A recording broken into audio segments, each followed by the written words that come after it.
What up mga solid subscribers, no? So ngayon napapanoorin po natin syempre mga updates po sa ating mga lima, no? Regarding sa mga regarding sa nangyari sa kanila, like sa live performance or mga updates or kung ano mga ganap sa buhay nila. And syempre, ang papanoorin po natin ay kay Miss O, no? Shoutout kay Miss O, no? So, yun, credits lahat sa kanya itong video natin, no? So, subscribe kay Miss O, no? So, ito, unang papanoorin natin itong Philip Fly with player 2 takes the top spot in PH Hong Kong plus trending worldwide SB19 update. Let's go! So, without further ado, let's all watch this.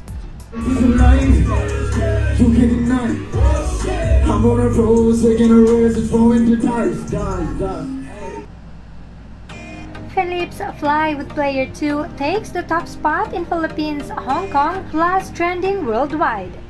At last, Philip has dropped his newest single titled Fly with player 2 and it has taken the top spot on iTunes Top Songs chart.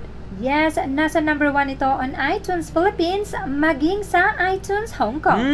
At Nice hindi one. lang yan, trending din at number 1 ang tag for Philip sa buong bansa. Trending din ito at number 13 worldwide. Wow! Deserve na deserve because Fly is on fire and so full of swag that it makes swear words so classy. Actually guys, napanood ko na, may reaction video na ako regarding dito. I think mamaya ko rin siya i-release, no? Abangan nyo na lang, no? So, eto, mamaya ko siya i-release, no? So, napakaganda talaga ng kanta na, no? Yung sinabi ko nga doon, may sinabi ako doon na parang hindi ko akalain na kanta pala siya ng isang Pinoy group, no? Hindi ko inaakala kung papakinggan mo siya, no? Itong kanta nila na Fly as in. Maganda din ang vocal dynamics ni na Philip at player 2 at international pa ang dating na if you would listen to the song without knowing the singers, aakalain mo talagang mga western artists ito. Tama, di ba? Sakto yung sinabi ko. So, go stream Fly on player 2 YouTube channel and of course, don't forget Philip's Kanako as well. You can purchase the song on iTunes Philippines. It's raising her right. Spending my money, I don't give a fuck no matter the price. If he's alive, you can deny. So, yun, no? Tama yung sinabi ni Miss O, no? Actually, nung napakinggan ko siya. Itong player 2, no? Yung player 2. Actually, pati si Ken, no? Isama natin, no? Nung napakinggan ko sila, yung tunog nila kakaiba, eh. Like, hindi mo siya usually maririnig sa mga OPM music, sa mga Pinoy music. Talagang, kakaiba talaga yung tunog nila. Lalo na yung kanta ng player 2 na yung She's got a body like an animal dripping all night. Yun yun. Ewan ko tama yung lyrics ko, no? Basta yun, yung That's My Baby yata yung title. Hindi ko talaga inakala na kanta ng isang Pinoy group yun, no? And hindi ko naman minamalit ang Pinoy, pero alam ko yung tunog ng Pinoy, no? Pero nagulat lang ako, no? Na kaya pala nating gumawa ng mga ganong kanta. Eh, syempre kay Philip, alam nyo na kung gano'n ka-unique ang boss ni Philip, kung gano'n rin ka-unique yung kung paano siya yung approach niya sa music, no? Talagang napakasolid ni Philip, no? Hands up or hands down? Basta hands down, no, kay Philip, no? Sobrang down to earth, sobrang talentado, sobrang humble. Basta sinabi ko nga sa inyo, no, si Philip pag as SB19 member, ibang Philip yung nakikita natin, or Ken yung nakikita natin. Pero pag Philip talagang Philip talaga, iba po yung dating niya, iba yung hinahain niya, yung character niya, yung aura niya, no. So, sobrang galing ni Ken doon. Yung kaya niya mag-switch ng katauhan, no. Yung katauhan talaga, no. Pero I think yung tunay na Ken nakikita natin sa pagiging Philip, no. Ito yung mga gusto niyang music. Hindi po sa sinasabi kong hindi niya gusto yung kanta ng SB19, na. Pero ito yung ano, yung parang pinaka-nature ni Ken, no. Yung mga gantong klaseng kanta, yung mga ganong klaseng, yung mga rock version, yung mga rock na kanta, mga rock-rockan talaga, no? Yung Rockstar pa nga lang, di ba? Napaka-solid na, no? Doon pa lang, may kita mo na, no? So, ilang beses ko sinasabi sa inyo, mas gusto ko na may time na humihiwalay ang bawat SB19 member, no? Na hindi sila masyado nag-stick sa SB19, no? Like, meron sila mga solo project nyo. Kasi, mas nakikita natin yung ano nila, yung parang pinaka individual talent nila, individual skill, or yung basta yung pagkakaiba nila lima, no? And yun, si Pablo, mas nakita mo yung side ni Pablo na grabe yung rap skills niya talaga, no? Iba daw ginagawa niya sa SB19 pero sobrang solid talaga. Si Josh, nakita niyo naman na ganun yung mga klaseng kantang gusto niya, no? Napaka-solid talaga. And alam mo yun, more on groovy vibe, tapos biglang may love song, no? And then si Philip, alam niyo na yan.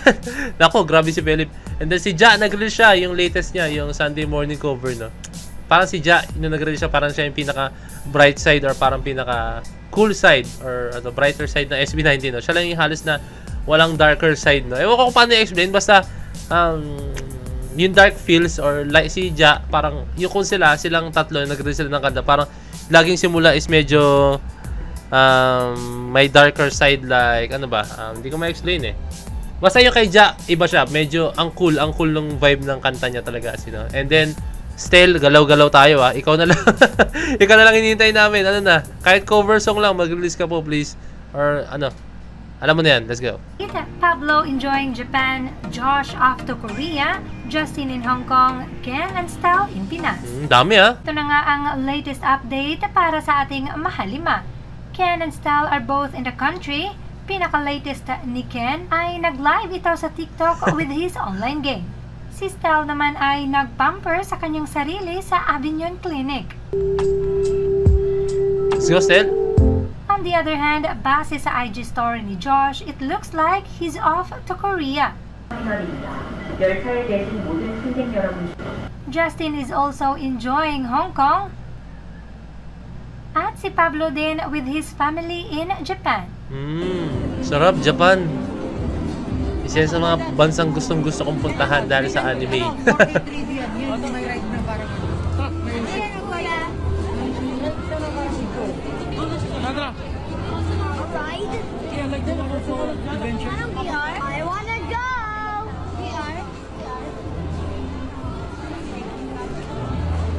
So grabe no. May kanya-kanya silang agenda, may kanya-kanyang ano ginagawa no. So hindi ko alam kung vacation yung ginagawa na, pero I think it's a vacation na parang break din nila yun kasi sobrang dami nilang ginawa this past few months. Sobrang dami talaga. Sunod-sunod po talaga no. And dumating pa nga sa point na ayun nga si Stel. Hindi ko alam kung ba't si Stel nasa ibang bansa that time na nag-perform sila sa Predator League no. Comment down below. Gusto ko talaga malaman no. And ayun. And sa nakikita ko po dito is ano yun? Ang sarap na makita. Nandito kay Pablo. Ang sarap makita na nag-enjoy siya kasama yung family niya. Na like, enjoy sila. Tapos, banding. Kasi, hindi kasi pwede yung trabaho lang, work lang, no? Lagi nyo tatandaan.